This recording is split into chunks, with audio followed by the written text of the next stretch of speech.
would film my baked oatmeal with raspberry and banana, which is completely paleo and vegan. So let's get started. Preheat your oven to 200 centigrade, I think mine is, and just let this heat up while we weigh and make the rest of the ingredients. So into a mixing bowl, I am going to put 65 grams of gluten-free oats, and I like the one from Tesco. I don't like the small ones. I prefer the larger ones. I feel like they are a little bit thicker, and with cooking and baking, and if I'm not just having them as oatmeal, overnight oats, I do think that they work better.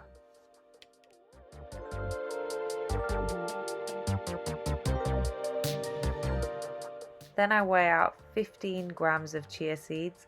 And by the way, guys, anyone that's been having chia seeds for a while, using a shaker is so much better than pouring the whole packet in. So I found this one from Tesco.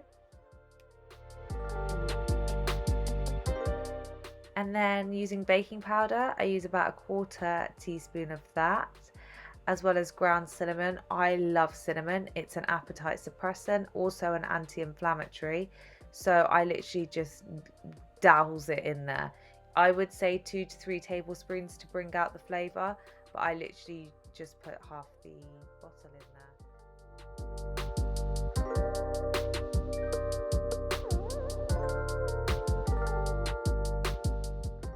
Using egg whites and not using the egg yolk, but using egg whites, I use 1 egg white.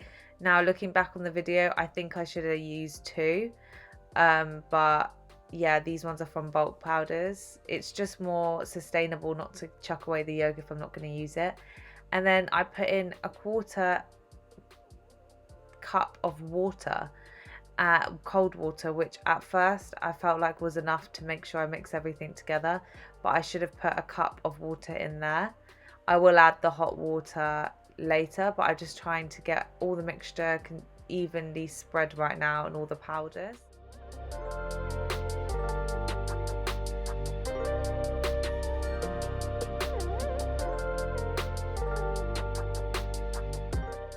Little tip here that I've learned from doing this recipe: add more water than you think that you would want.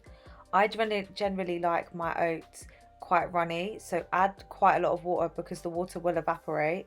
And I learned from this recipe, the more liquid that you use, the better it will be. If you can use plant-based milk, for example oat milk or almond milk, then you can do half milk, half water.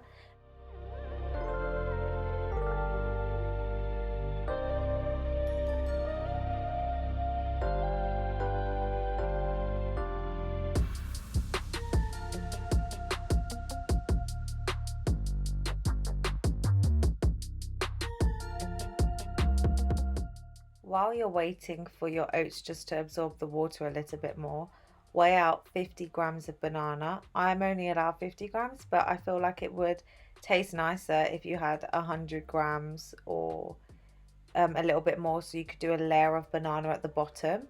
But I just put my banana on top of mine and slice it evenly.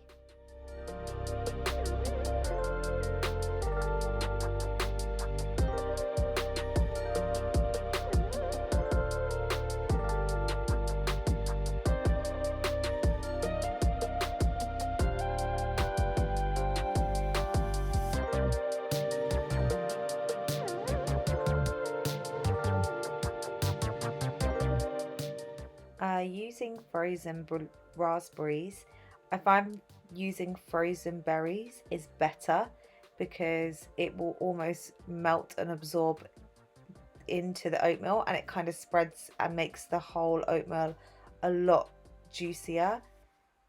Then grab your baking tray after about 15 minutes of the oats soaking and pat it out into the baking tray,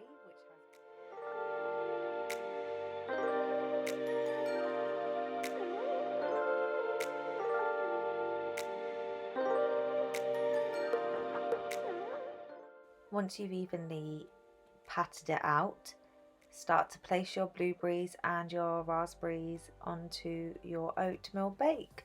So I could have made this look a lot prettier, but I just decided to try and put them on one at a time, but then I realized it wouldn't work like that.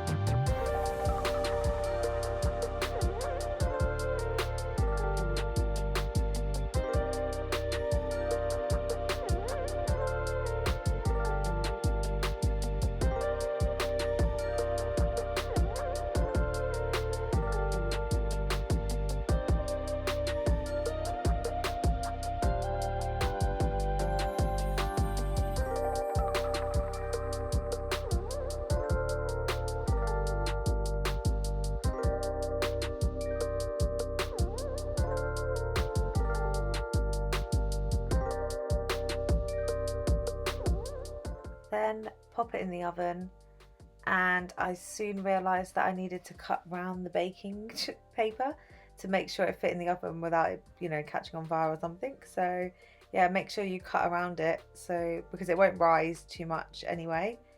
But then put it in the oven and leave it there in the oven for about 20 to 25 minutes.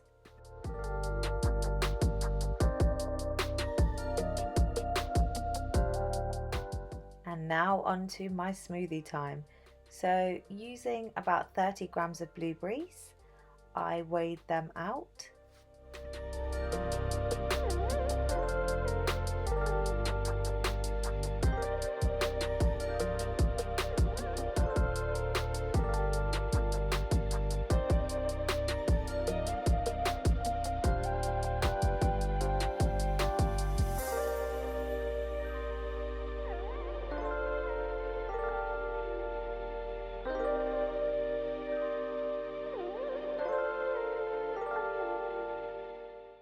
"50 grams of frozen banana." Using frozen banana in a smoothie is definitely a game changer compared to using a normal banana. Then fill about a quarter of the NutriBullet cup with ice. And then after putting the ice in, I put my protein powder in. My protein powder of choice is my vegan strawberry flavor. I really like the coffee and walnut flavor as well, and the chocolate one is really good. For someone who's allergic to dairy, and I've tried a lot of different protein powders, my protein one has the least amount of sugars and carbs in. Obviously, to sweeten any protein powder, you're going to need sugar, you know, some type of sugars, but they do have the lowest. The strawberry flavor really complements anything with berries in, but the coffee and walnut flavor, I could literally just eat it. I put it in my oatmeal when I have it in the morning, or as a topping on my sorbet. The coffee and walnut flavor by My Protein is hands down the best protein powder, which is vegan, that I've tried personally. I'd like to try more flavors from them, but you know, I'll enjoy baking with them as well. Make sure you shake your ingredients before you put it on the NutriBullet. I have the NutriBullet RX. I used to have the Magic Bullet, but I definitely see a difference with the NutriBullet RX. It's a lot more powerful, and I think it blends in 1 minute 30. So voila, there you go. There is my breakfast antioxidant protein smoothie. I would definitely say blueberries are the highest antioxidant berry that there is, so they're super important to try and incorporate. And about 20 to 30 minutes later, your oatmeal should be done, so you can get it out of the oven. If I could redo this recipe, I definitely would say try and add some type of almond milk to try and make it a little bit creamier, but the banana and the raspberries just melted in there, and I really enjoyed making this. So I hope you enjoyed this video, and I hope to see you next time.